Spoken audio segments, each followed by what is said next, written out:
On Mother's Day, my daughter gifted her mother-in-law a $20,000 necklace and raised a toast. I wish you were my real mom. I only got the mortgage bill. Pay by Monday. I smiled.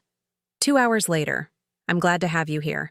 Follow my story until the end and comment the city you're watching from so I can see how far my story has reached. I'm 64 years old, and I thought I'd seen enough of life's cruelties to be prepared for anything. I was wrong. Nothing could have prepared me for what happened on Mother's Day, sitting in my own dining room, watching my daughter Celine present a $20,000 necklace to her mother-in-law, while I received a mortgage bill with a sticky note that read, "Pay by Monday." The morning started like any other Mother's Day for the past 5 years. Celine called around 9, her voice artificially sweet in that way that always made my stomach clench. "Mom, we're having brunch at our place. Patricia will be there too." Patricia is her mother-in-law, though Celine rarely calls her that anymore. It's always Patricia this and Patricia that, like she's speaking about some beloved mentor rather than her husband's mother. I drove to their house. The house I've been paying the mortgage on for 3 years now, though Celine tells everyone they bought it themselves. The neighborhood is one of those picture-perfect developments where every lawn looks like it belongs in a magazine, and every driveway has cars worth more than most people make in a year. I pulled up in my 10-year-old Honda, feeling the familiar weight of not belonging in the world my own daughter inhabits. Marcus, my son-in-law, greeted me at the door with his usual polite smile that never quite reaches his eyes. "Happy Mother's Day, Blanche," he said, taking my coat. Behind him, I could hear Celine's laughter mixing with Patricia's, that particular sound of women who share secrets and inside jokes.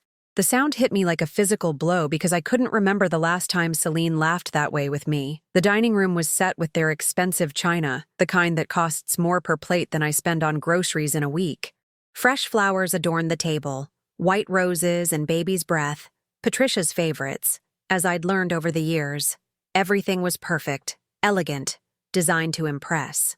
I took my usual seat at the far end of the table, the spot that somehow always felt like an afterthought. Patricia arrived fashionably late, as she always does. She's one of those women who ages gracefully because she can afford to.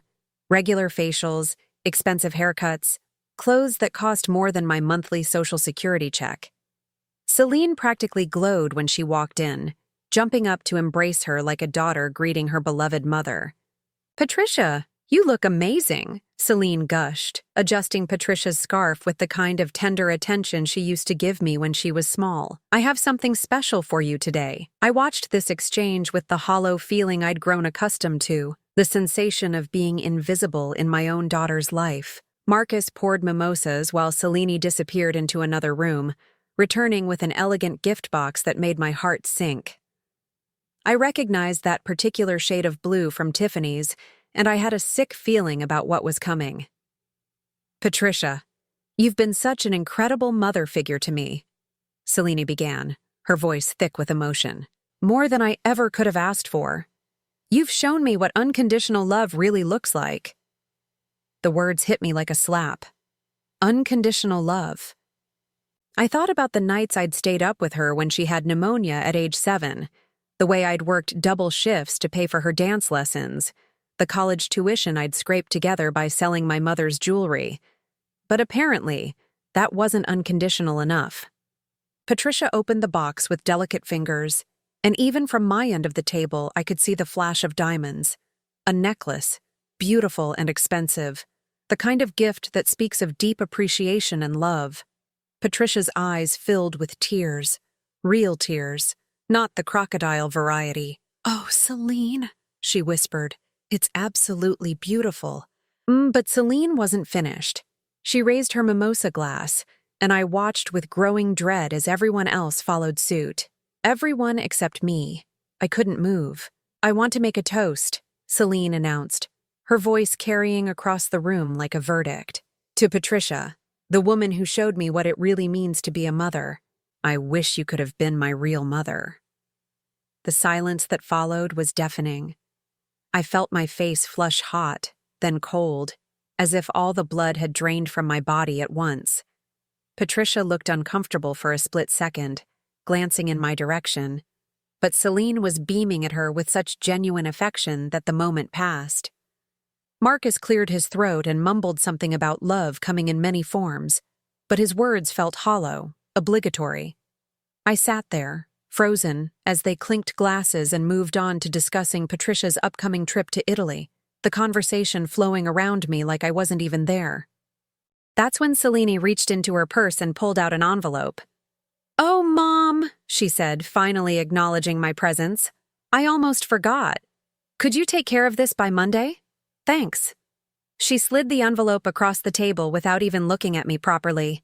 Inside was the mortgage statement for their house that I've been paying for, month after month, because Celine claimed they were temporarily tight after Marcus's job change 3 years ago. The sticky note on top, written in Celine's careless scrawl, simply said, "Pay by Monday."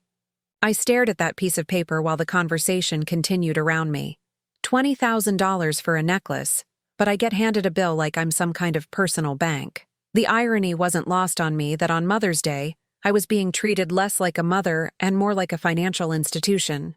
Something shifted inside me in that moment. Maybe it was the way Celine avoided my eyes when she handed me the bill, or the way Patricia kept admiring her necklace while I sat there with mortgage paperwork. Maybe it was just the accumulation of 5 years of being treated like a necessary inconvenience in my own daughter's life. I folded the mortgage statement carefully and put it back in the envelope. Then I smiled. Not the forced smile I'd been wearing for years, but something else entirely. Something that felt dangerous and free at the same time. "Of course, sweetheart," I said quietly. "I'll take care of it." But as I sat there watching my daughter fawn over her mother-in-law, I was already making plans. Plans I'd been considering for months, but never had the courage to execute. Plans that would change everything. I excused myself to use the bathroom and pulled out my phone. My fingers shook slightly as I scrolled through my contacts and found the number I'd saved but never called. Robert Kellerman, attorney at law. The consultation I'd been putting off for 6 months suddenly felt urgent. I typed a simple message. "I'm ready to discuss those documents we talked about. Can you meet tomorrow?" His reply came within minutes. "Of course. My office at 2 p.m. I deleted both messages, slipped my phone back into my purse, and returned to the dining room where my daughter was still lavishing attention on the woman she wished was her real mother. I had been building a case for 3 years, documenting everything, saving every receipt, every demanding text message, every dismissive comment. I'd been hoping things would change, that Celine would remember who had actually raised her, who had actually sacrificed for her.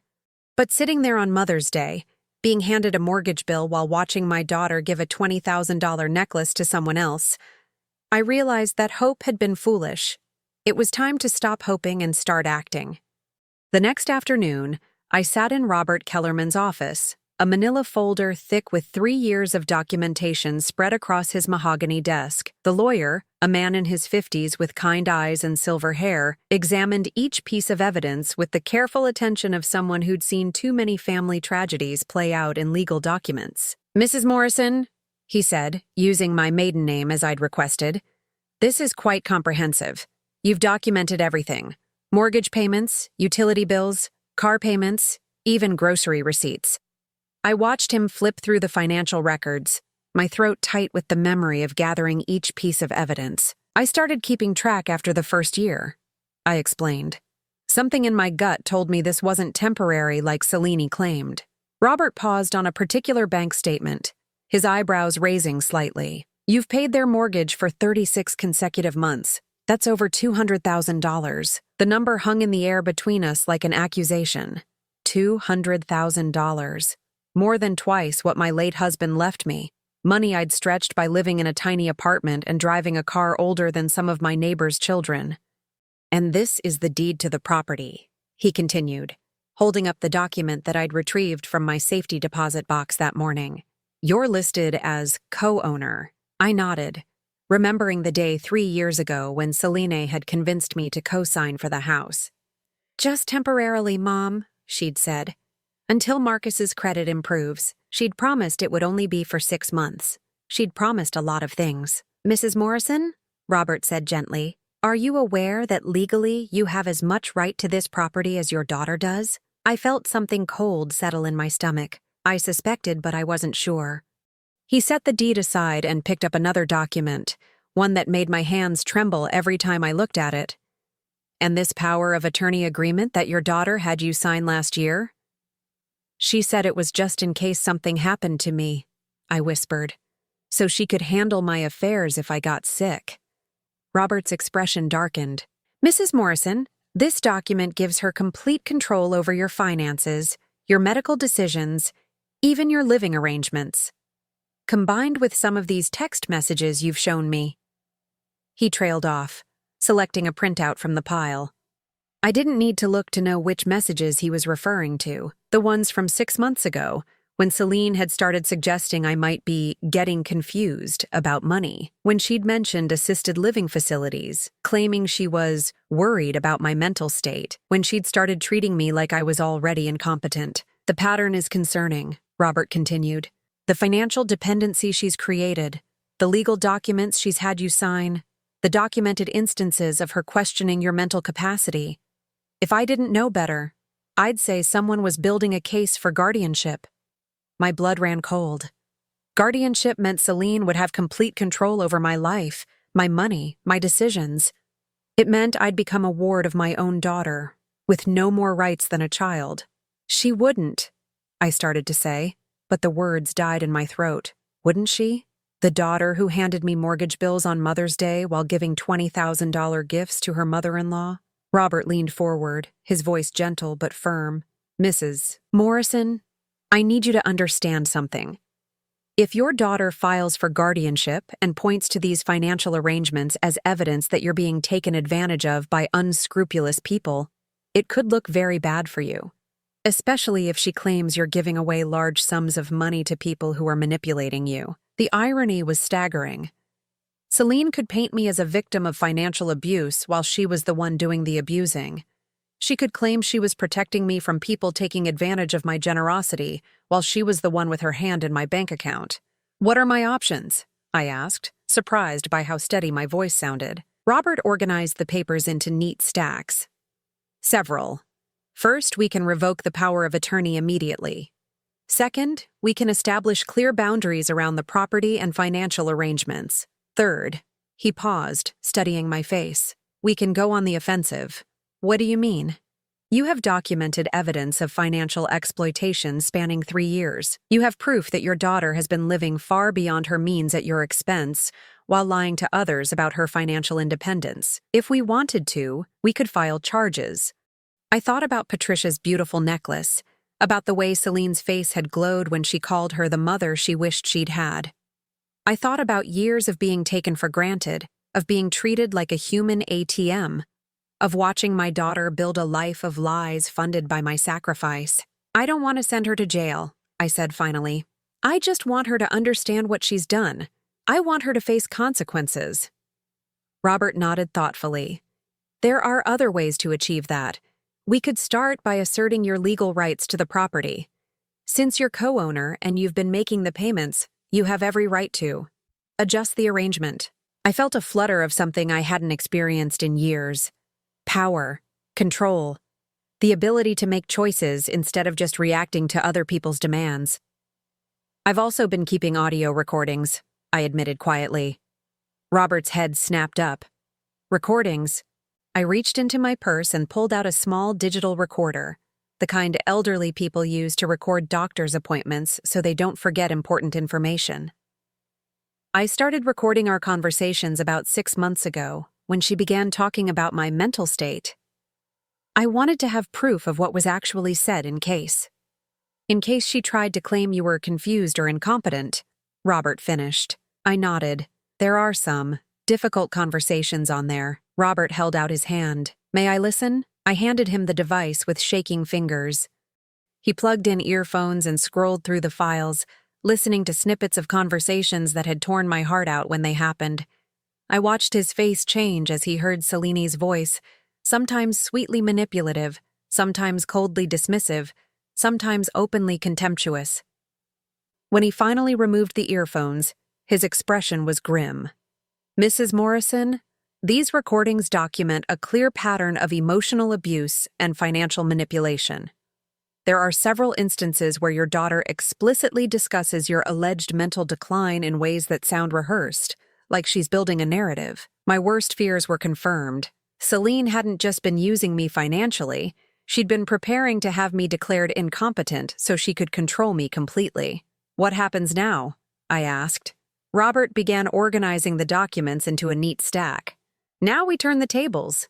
Instead of waiting for her to make her move, we make ours. We revoke the power of attorney, we establish your legal rights to the property, and we make it very clear that any attempt to question your mental capacity will be met with evidence of her own behavior." He paused, fixing me with a serious look. "But Mrs. Morrison, once we start this process, there's no going back. Your relationship with your daughter will never be the same." I thought about Mother's Day, about the mortgage bill, about years of being treated like a necessary burden. "It's already not the same," I said quietly. "She just doesn't know it yet." As I left Robert's office that evening, I felt something I hadn't experienced in years. Hope. Not hope that Celine would change, not hope that she'd suddenly appreciate me, but hope that I could finally stop being a victim of her selfishness. I had spent 3 years documenting my own exploitation, and now I had a plan to use that documentation to reclaim my life. The plan I'd been preparing, without even realizing it, for 3 long years. The first step was revoking the power of attorney, which Robert handled with the efficiency of someone who'd seen too many elderly people sign away their rights to manipulative family members.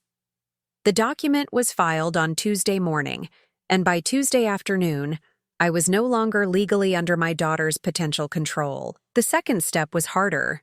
I had to stop enabling her. Wednesday morning, I called the mortgage company and had my automatic payment stopped. 3 years of never missing a payment, and suddenly the safety net Celine had grown so comfortable with was gone. I also called the utility companies, the car payment company, and every other monthly expense I'd been covering for their household. I didn't tell Celine what I'd done. I wanted to see how long it would take her to notice that her free ride had ended. It took exactly 11 days. My phone rang at 7 in the morning on a Thursday, Celine's name flashing on the screen with an urgency that made my heart race despite everything. For a moment, the mother in me panicked. What if something was wrong? What if she or Marcus was hurt? "Mom?" Her voice was tight with stress. "There's been some kind of mistake with the mortgage payment. The company called saying we're late, but that's impossible since you always handle it." I took a sip of my coffee, savoring the bitter taste along with the moment I'd been waiting for. "I stopped the automatic payment," I said calmly. Silence stretched across the phone line like a held breath. "You... what?" "I stopped paying your bills, Celine. All of them." Her voice pitched higher, taking on that edge of panic I hadn't heard since she was 16 and had crashed my car. "Mom, you can't just stop paying them. We have agreements. We have arrangements. Arrangements that were supposed to be temporary," I replied evenly. "It's been 3 years. I think it's time you and Marcus handled your own responsibilities."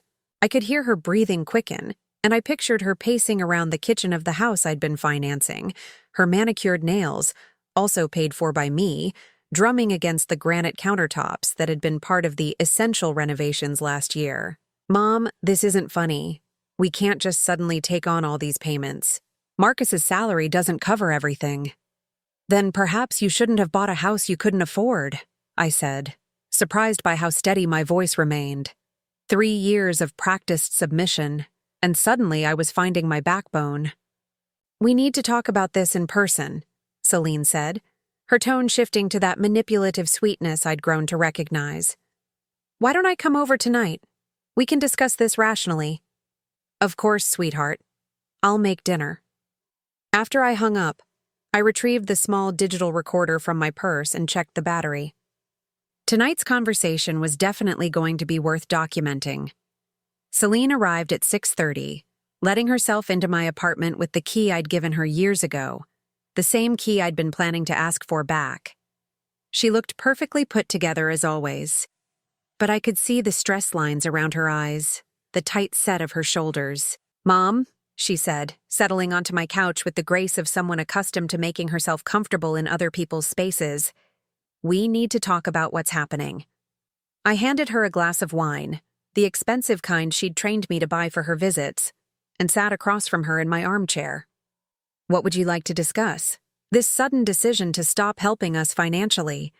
It's so unlike you, and frankly, I'm concerned. She took a delicate sip of wine, her eyes studying my face with the calculated attention of someone looking for weakness. Have you been feeling all right lately? Confused about things? There it was. The opening move in what I now realized had been a long-planned chess game. Paint Mom as mentally declining, unable to make rational financial decisions, in need of protection from herself. I feel perfectly clear, I said calmly. Clear enough to realize that I've been taken advantage of for 3 years. Celine's expression shifted, the concerned daughter mask slipping slightly. Taken advantage of? Mom, we never asked you to pay our bills. You offered. I offered to help temporarily while Marcus transitioned to his new job. That was 3 years ago. These things take time, she said, her voice taking on that patronizing tone she used when she thought I was being unreasonable. Marcus is building his career. We're investing in our future. With my money. She set down her wine glass harder than necessary. It's not like you're struggling financially. You live in this tiny apartment. You drive that old car. You don't even spend money on yourself. The accusation hung in the air like a toxic cloud. I was being selfish for wanting to keep my own money instead of funding her lifestyle. I was being unreasonable for not wanting to live like a pauper so she could live like a princess. Celine, I said quietly, do you remember Mother's Day? Her face flushed slightly. What about it? You gave Patricia a $20,000 necklace. So? You handed me a mortgage bill. She had the grace to look uncomfortable for about 3 seconds before the defensiveness kicked in. Patricia has been incredibly good to me, Mom. She treats me like a real daughter. The words hit their intended target. I felt the familiar sting, the old wound being prodded and poked. But this time, instead of retreating into hurt silence, I felt something else. Clarity. And what do I treat you like, Celine? She hesitated, perhaps realizing she'd revealed more than she intended. You treat me like I owe you something for everything you've done for me. Everything I've done for you, I repeated slowly. You mean like raising you alone after your father died? Like working 2 jobs to pay for your dance lessons and cheerleading in college? Like selling my mother's jewelry to cover your graduation expenses? Like paying your mortgage for 3 years? I never asked you to do any of that, she snapped, and there it was. The mask completely off now, the real Celine emerging. Those were your choices, your decisions. You don't get to hold them over my head forever. I reached into my purse and pulled out the digital recorder, setting it on the coffee table between us. Her eyes fixed on it immediately, and I watched her face drain of color. How long have you been recording our conversations? She whispered. 6 months, I said calmly, since you started suggesting I might need help managing my affairs. She stared at the device like it was a snake coiled to strike. That's illegal. Actually, it's not. This is a one-party consent state, which means I can record any conversation I'm part of without your permission. The legal terminology Robert had taught me rolled off my tongue with an authority that surprised us both. Celine's mouth opened and closed like a fish gasping for air. You've been planning this, she said, and for the first time, I heard something I'd never heard in my daughter's voice when speaking to me. Respect, or maybe it was fear. No, Celine, I've been protecting myself. There's a difference. She stood up abruptly, pacing to the window and back, her wine forgotten. You can't just cut us off, Mom. We have obligations, commitments. The mortgage company won't care about your hurt feelings. Then I suggest you figure out how to pay your own bills. She whirled around, her face contorted with anger. Fine. You want to play hardball? I've been talking to a lawyer too. About your mental state. About your capacity to make financial decisions. Do you know what it looks like when an elderly woman gives away hundreds of thousands of dollars? It looks like exploitation. The threat was finally out in the open, the game she'd been playing revealed in all its ugliness. But instead of the fear she was expecting to see, I smiled. Gives away money to whom, Celine? She blinked, confused by my reaction. You said it looks like exploitation when an elderly woman gives away money. Who exactly would I be giving it away to? You? My own daughter? Who's been manipulating me into paying her bills while she spends $20,000 on jewelry for other people? I watched comprehension dawn on her face as she realized the trap she'd built for me had suddenly become a trap for herself. Any lawyer you talk to will want to see financial records, I continued. They'll want to know where my money has been going. And when they see 3 years of mortgage payments, car payments, and credit card bills for a daughter who was simultaneously telling people she was financially independent, well, I shrugged. I wonder what that will look like. Celine sank back onto the couch, her face pale. For the first time in years, she was looking at me like I was someone to be reckoned with instead of someone to be managed. What do you want? She asked quietly. I picked up the recorder and turned it off, the small click echoing in the sudden silence. I want you to leave. She stared at me as if I'd spoken in a foreign language. Leave? I want you to go home to your husband and your house and your life, and I want you to figure out how to pay for it yourself. I want you to stop treating me like your personal bank account and start treating me like your mother. Celine grabbed her purse, her movements sharp and angry. This isn't over, Mom. Yes, I said quietly. It is. After she left, I sat in my quiet apartment, listening to the sound of my own breathing and feeling something I hadn't experienced in years. Peace. The trap had closed, but not around me, around the person who had spent 3 years trying to catch me in it. The call came at 8 in the morning, exactly 1 week after Celine had stormed out of my apartment. Patricia's voice was crisp and controlled, the way wealthy women sound when they're trying to manage an unpleasant situation. Blanche, I think we need to meet. There are some things about Celine's situation that I believe you should be aware of. My stomach clenched. Had Celine convinced Patricia that I was the problem? Had she spun some story about her mentally declining mother who was endangering the family's financial stability? Of course, I said carefully. When and where? Today, if possible. My home, and Blanche. Patricia's voice softened slightly. I think you should bring any documentation you have regarding your financial arrangements with Celine and Marcus. The way she said documentation made my pulse quicken. This wasn't a social call or an intervention. This was something else entirely. I arrived at Patricia's house that afternoon with a folder full of bank statements, mortgage documents, and my digital recorder. The Cromwell estate was everything Celine aspired to. Old money elegance, perfectly manicured grounds, the kind of understated luxury that whispered rather than shouted about wealth. Patricia met me at the door herself, dressed in a simple but expensive sweater set that probably cost more than my monthly rent. But her usual polished composure was strained, and I could see stress lines around her eyes that makeup couldn't quite hide. "Thank you for coming," she said, leading me into a sitting room that belonged in a magazine. "Can I offer you tea? Coffee? Tea would be nice." She poured from an antique silver service, her hands steady despite whatever was troubling her. We sat in the kind of silence that feels heavy with unspoken words, both of us knowing this conversation was going to change things. "Blanche," Patricia began, setting down her teacup with deliberate care. "Celine came to see me 3 days ago. She was quite upset about your decision to stop helping them financially." Here it comes, I thought. The part where Patricia explains that I'm being unreasonable, that family should stick together, that Celine is just a young woman trying to build a life. "She asked me to intervene," Patricia continued, "to talk to you about reconsidering your position." I nodded, waiting for the lecture about family obligations and forgiveness. Instead, Patricia reached for a manila folder that had been sitting on the side table. But before I agreed to anything, I asked Celine some questions about their financial situation. I wanted to understand exactly what kind of help they'd been receiving from you.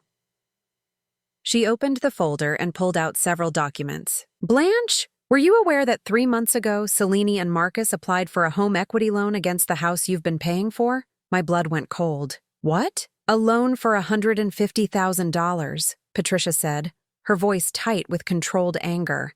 They used the equity you've been building with your mortgage payments as collateral for additional debt. I stared at the paperwork, the numbers swimming before my eyes. They had been using my payments to build equity in a house, then borrowing against that equity for more money. It was like a scheme within a scheme. "There's more," Patricia said grimly. She pulled out credit card statements that made my stomach lurch. "Celine has been charging significant expenses to accounts that Marcus and I co-signed for when they were first married. Expenses she told me were necessary household items and emergency repairs." I looked at the statements. $20,000 to a jewelry store. $15,000 to a luxury resort in Maui. $8,000 to a spa and wellness center. These weren't household necessities or emergency repairs. These were the purchases of someone living a fantasy lifestyle funded by other people's money. "The necklace," I whispered, understanding flooding through me. "The one she gave you for Mother's Day." Patricia's face crumpled slightly. I had no idea she'd spent that much money on it, or that she was charging it to an account I was liable for. She paused, her voice dropping to barely above a whisper. "Blanche, I think my son's wife has been stealing from both of us." The word hung in the air like a physical presence, stealing, not just manipulating or taking advantage, but actual theft, from her own mother and her mother-in-law. "There's something else," Patricia continued, and I could see her hands trembling slightly as she reached for another document. "Last week, Celine came to me with a proposal. She said you were becoming confused and forgetful, that you were making poor financial decisions and needed guidance." My throat went dry. "What kind of guidance?" "She suggested that Marcus and I might need to step in to help manage your affairs. She had papers with her, something about a conservatorship arrangement that would allow them to make financial decisions on your behalf." The room seemed to spin around me. A conservatorship, legal control over every aspect of my life.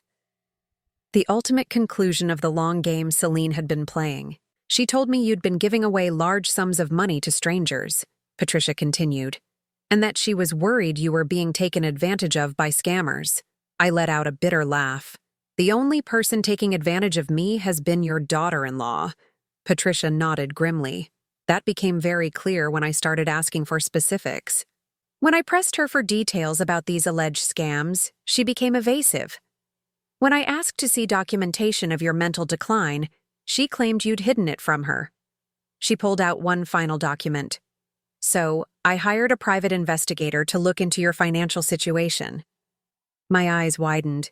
"You what?" I needed to know the truth before I agreed to anything. "What I found." She trailed off, shaking her head. "Blanche, for the past 3 years, 90% of your income has gone to supporting Celine and Marcus. You've been living on less than your Social Security check while they've been living like millionaires." The private investigator's report was thorough and damning. Every mortgage payment, every utility bill, every credit card payment I'd made on their behalf was documented.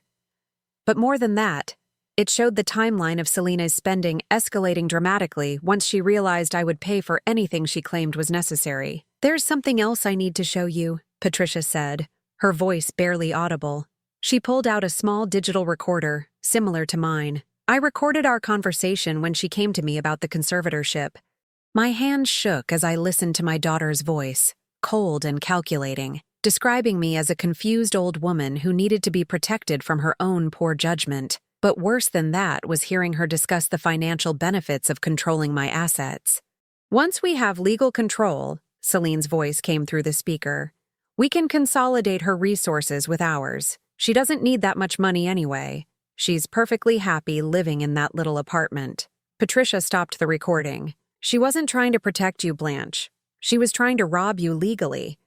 I sat in stunned silence, the full scope of my daughter's betrayal washing over me. This wasn't just about mortgage payments or credit card bills.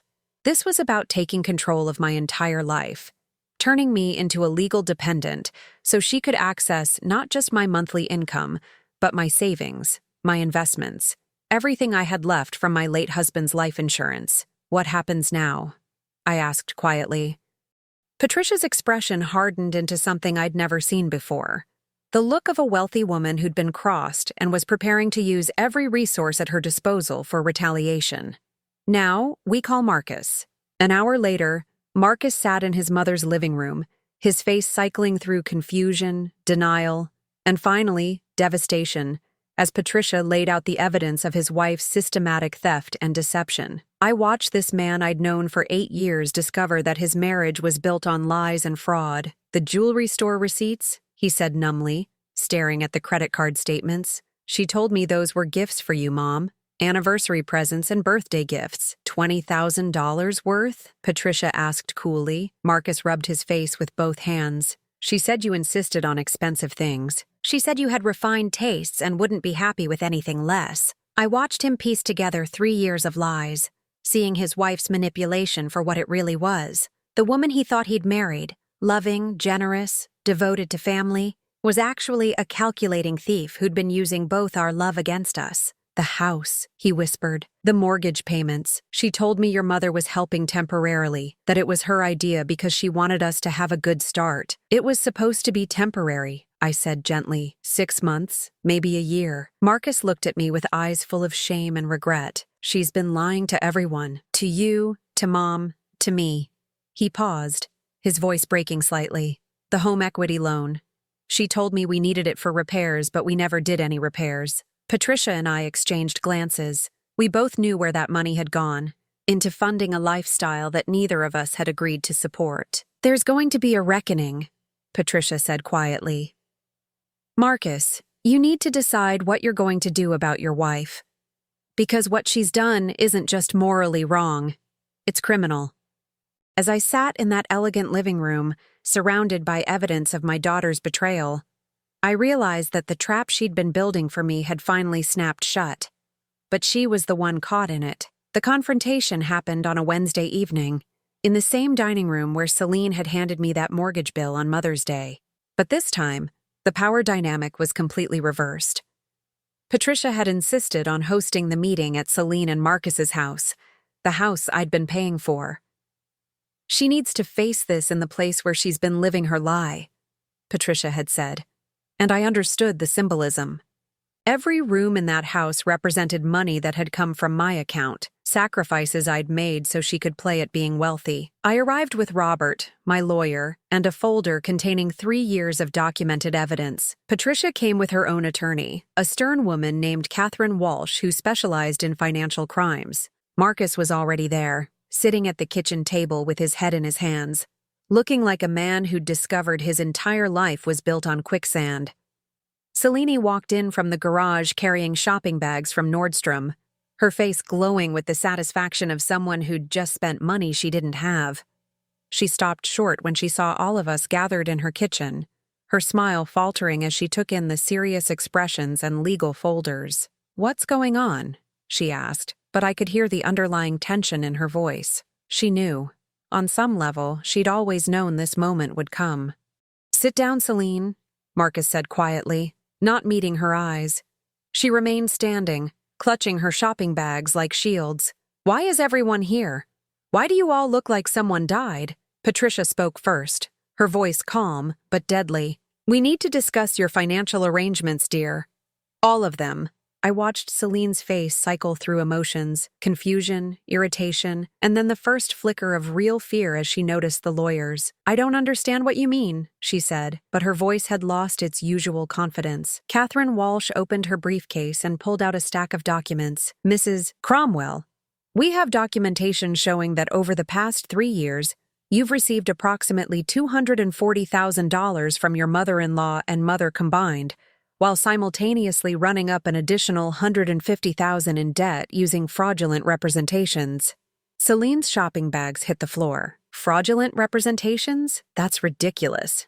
I never committed fraud." Robert leaned forward. "Mrs. Cromwell, you signed documents stating that you and your husband were financially capable of handling a mortgage when you knew your mother was making the payments. You applied for credit cards using your mother-in-law as a guarantor, while representing household expenses that were actually luxury purchases. You attempted to initiate conservatorship proceedings against your mother based on fabricated claims of mental incompetence." I watched my daughter's face drain of color as the full scope of her legal exposure became clear. These weren't just family disagreements or moral failings. These were crimes. "You don't understand," Celine said, her voice rising with panic. My mother offered to help. Patricia co-signed for those accounts. Nobody forced anyone to do anything. Under false pretenses, Catherine replied coolly. You told Mrs. Morrison the financial assistance was temporary, while telling Mrs. Cromwell that the credit charges were for necessities. You misrepresented the nature and scope of the assistance to both parties. Marcus finally looked up, and I saw something in his eyes I'd never seen before. Disgust. Celine, they have recordings. Recordings of you planning to have your mother declared incompetent so you could control her money. The accusation hung in the air like a physical blow. Selena's mouth opened and closed, but no words came out. For the first time in her adult life, she had no quick explanation, no charming deflection, no way to manipulate the situation to her advantage. That's not what I was doing, she whispered finally. I was trying to protect her. I stood up slowly, feeling every one of my 64 years, but also feeling stronger than I had in decades. Protect me from what, Celine? She turned to me with eyes that suddenly looked very young and very frightened. From making bad decisions. From people taking advantage of you. People like you? The question seemed to shatter something inside her. She sank into a chair, her perfect composure finally cracking. I never meant for it to go this far. It was supposed to be temporary, just until we got on our feet. 3 years, I said quietly. 3 years of lying to me, lying to Marcus, lying to Patricia. 3 years of spending money you didn't have while telling me you needed help with basic expenses. Patricia placed a credit card statement on the table. $20,000 at a jewelry store, Celine, for a necklace you gave me while your mother received a mortgage bill. $15,000 for a vacation to Maui, Robert added, consulting his notes. Charged to an account guaranteed by Mrs. Cromwell while you told your mother you couldn't afford groceries. Each revelation was like a slap. I watched Celine shrink into herself as the full scope of her deception was laid bare. But what struck me most was that she still didn't look sorry. She looked caught. Marcus stood up abruptly, his chair scraping against the hardwood floor. I can't do this anymore. Celine's head snapped up. What do you mean? I mean, I can't be married to someone who would steal from her own mother, who would try to have her declared incompetent for money. His voice broke slightly. Who made me complicit in robbing the 2 women who've been kindest to me in my life? Marcus, you don't understand the pressure I've been under, Celine pleaded. Everyone expects so much from us. Your mother's friends, my old college friends. I just wanted us to fit in. By stealing? Marcus's voice was raw with pain. By lying to everyone who loved us? Catherine Walsh cleared her throat. Mr. Cromwell, given the evidence we've compiled, you need to make some decisions about your own legal exposure. You signed some of these documents. You benefited from the fraudulent arrangements. I watched Marcus's face go pale as he realized he might be criminally liable for his wife's schemes. I didn't know, he said desperately. I swear to God, I thought my mother was helping because she wanted to. I thought Blanche was contributing because she loved Celine. Ignorance isn't always a defense, Catherine replied, but cooperation can be a mitigating factor. The room fell silent as the implications settled over everyone. Celine was facing serious criminal charges. Marcus might be charged as an accessory. Their marriage was over. The life they'd built on lies and stolen money was collapsing. What do you want? Celine asked finally, looking directly at me for the first time. What do you want me to do?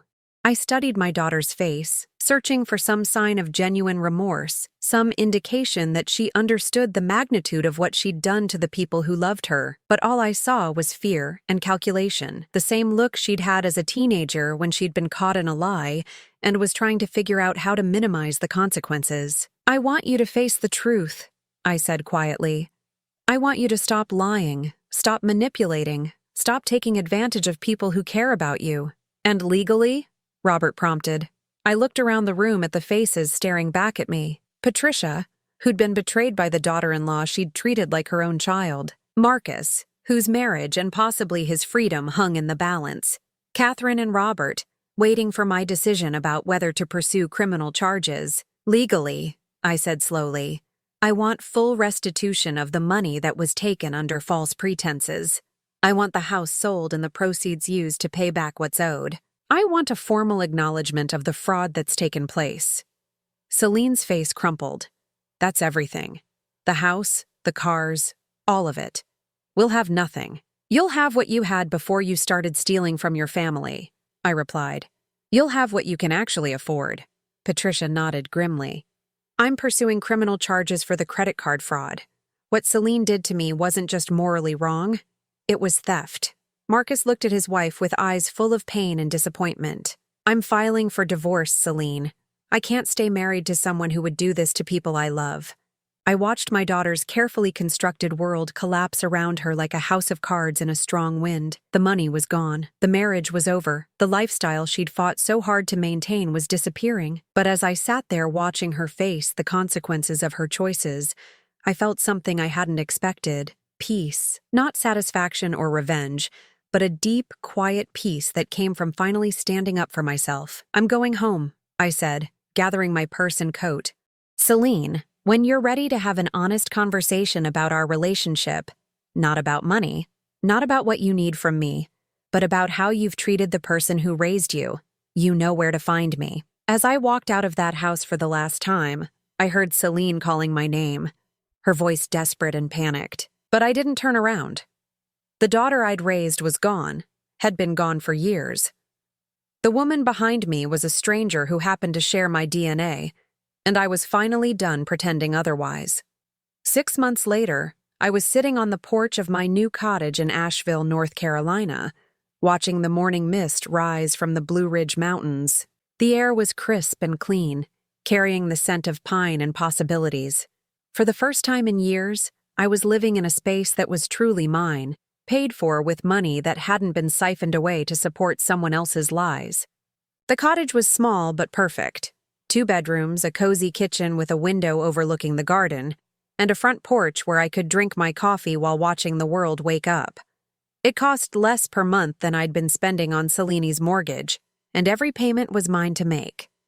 The restitution process had taken 4 months to complete. The house in Sacramento sold quickly. Apparently, homes in good neighborhoods always do, especially when they're priced to move fast. After paying off the mortgages and the fraudulent debts, there was enough left to give me back most of what I'd lost. Not all of it, but enough to start over. Marcus had followed through on his promise to divorce Celine. He'd also cooperated fully with the investigation, providing additional evidence of her deceptions that even I hadn't known about. Apparently, she'd been forging my signature on some documents and had been planning to drain my savings account once she'd gained legal control over my finances. Patricia had pressed criminal charges, and Celine had eventually pleaded guilty to fraud and identity theft in exchange for a suspended sentence and community service. She'd avoided jail time, but her criminal record would follow her forever. The perfect life she'd tried so hard to build was gone, replaced by the reality she'd spent years running from. I picked up the letter that had arrived yesterday, still unopened on the small table beside my rocking chair. Celine's handwriting was as carefully controlled as ever, but I could see the slight tremor in the letters that spoke of stress and desperation. Inside were 3 pages of what she probably thought was an apology. I read through the familiar patterns: explanations for her behavior, justifications for her choices, promises that things would be different if only I'd give her another chance. But nowhere in those 3 pages did I find the words, "I was wrong," or "I'm sorry for hurting you." Instead, there were veiled accusations that I'd been too harsh, that family should forgive and forget, that she'd been under pressure I couldn't understand. Even in her attempt at reconciliation, she was still making me responsible for fixing what she'd broken. I folded the letter carefully and walked to the fire pit I'd had installed in my backyard. The flame caught the paper easily, turning Celine's words into ash and smoke that drifted away on the mountain breeze. There had been other letters over the past months, each one following the same pattern. Celine wanted back into my life, but only on her terms. She wanted forgiveness without accountability, reconciliation without change. She wanted me to go back to being the mother who paid for everything and expected nothing in return. But I wasn't that woman anymore. My phone buzzed with a text from my neighbor Eleanor, asking if I wanted to join her book club this afternoon. Eleanor was 72, had raised 5 children, and had the kind of no-nonsense wisdom that comes from decades of dealing with life's complications. She'd become a good friend over the past months, one of several women in town who'd welcomed me into their circle without asking questions about my past. I texted back that I'd be there, then went inside to get ready for my volunteer shift at the local animal shelter. It was something I'd never had time for when I was working multiple jobs to support Celine's lifestyle. Now I had time for things that mattered to me, things that brought joy instead of obligation. The shelter was a 15-minute walk from my cottage, through tree-lined streets where people actually waved to each other, and children played in front yards without supervision. It was the kind of community I'd always imagined living in, but never thought I could afford. At the shelter, I spent the morning socializing the older dogs that had been surrendered by families who couldn't care for them anymore. There was something healing about giving love to creatures who'd been abandoned, about proving that being discarded didn't mean being worthless. "Blanche," called Sarah, the shelter director, as I was getting ready to leave. "Someone called asking about you." My stomach clenched. "What kind of someone?" "A young woman. Said she was your daughter and wanted to know if you were volunteering here." I told her we don't give out information about our volunteers. I nodded, grateful for Sarah's discretion. "Thank you. If she calls again, please don't tell her anything." Sarah studied my face with the keen perception of someone who'd seen too many families torn apart by addiction, abuse, and neglect. She sounded desperate. I'm sure she did. That evening, as I was watering my tomato plants, a car pulled into my driveway. Through the garden gate, I could see it was a rental, which meant Celine had tracked me down, despite my efforts to keep my new address private. She got out of the car slowly, looking around at my cottage and garden with an expression I couldn't quite read. She was thinner than she'd been 6 months ago, dressed in clothes that looked expensive but somehow shabby, like designer pieces that had been worn too many times. "Hello, Mom." I continued watering my plants, not turning around. "How did you find me?" "I hired someone." Her voice was smaller than I remembered, less confident. "I needed to see you." "Why?" There was a long pause. "Because I miss you." I finally turned to face her, this woman who had once been my whole world, who had turned my love into a weapon against me. "You miss what I did for you, Celine. There's a difference." She flinched but didn't deny it. "Can I come in? Can we talk?" I considered it. Part of me, the part that had loved this person unconditionally for 35 years, wanted to invite her in, make her tea, listen to whatever new crisis had brought her to my door. But the larger part of me, the part that had spent 6 months learning to live without constant stress and manipulation, knew better. "We can talk here," I said, settling into one of the porch chairs I'd bought for myself. Celine climbed the porch steps hesitantly, like she was approaching a wild animal that might bolt. She perched on the edge of the other chair, her designer purse clutched in her lap like armor. "I've been going to therapy," she said finally. "Good. My therapist says I have abandonment issues from Dad dying when I was so young. She thinks that's why I've had trouble with boundaries and financial responsibility." I nodded but said nothing. I'd heard variations of this explanation before, external factors that made Celine's choices understandable, even forgivable, without requiring her to take actual responsibility for the pain she'd caused. "She thinks we should try family counseling, to work through our issues together." "What issues do you think we have, Celine?" She blinked, as if the question surprised her. "Well, the money thing, obviously, and communication. We've never been good at talking about difficult topics." I leaned back in my chair, studying this woman who still couldn't see past her own narrative. "Celine, do you remember what you said to Patricia on Mother's Day? About wishing she could be your real mother?" Her face flushed. "I was emotional. I didn't mean it the way it sounded." "How did you mean it?" She struggled for a moment, clearly not expecting to be pressed for specifics. "I meant that Patricia and I have a different kind of relationship. Less complicated." "Less complicated how?" She doesn't make me feel guilty all the time." And there it was.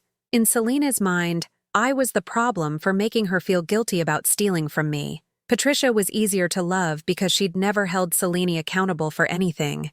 "Celine," I said gently, "do you understand why I feel hurt by what you did?" She nodded quickly. "Of course, the money situation got out of hand. and I should have been more transparent about our finances. That's not what I'm talking about. Her brow furrowed. Then what?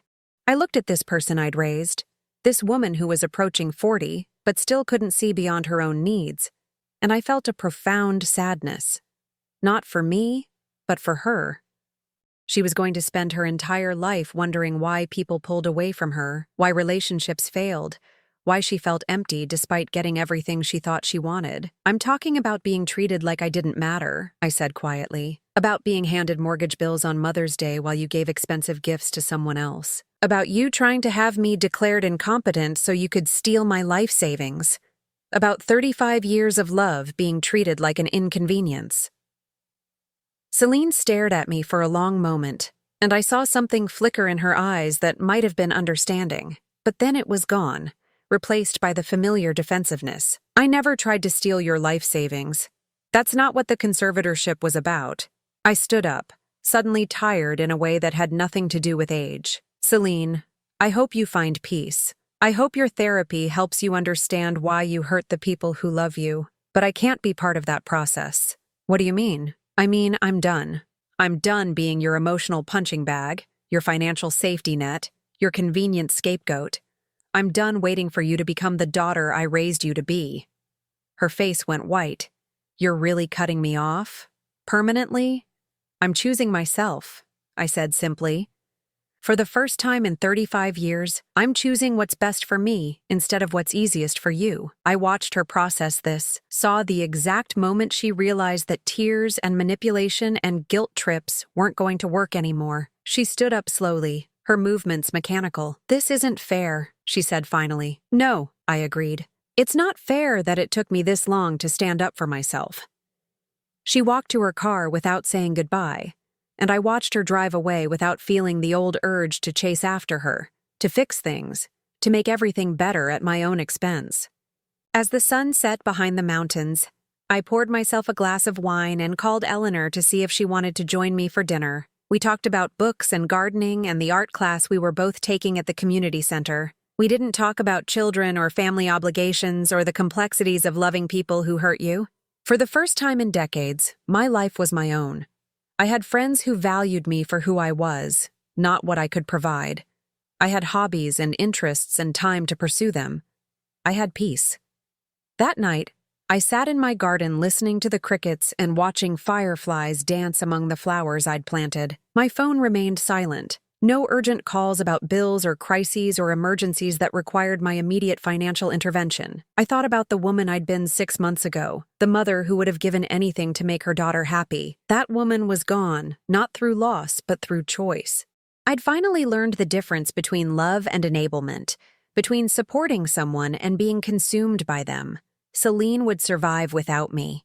She'd find other people to manipulate, other sources of support, other targets for her special brand of emotional terrorism, but she'd do it without me. As for me, I was finally free to discover who I was when I wasn't defined by someone else's needs.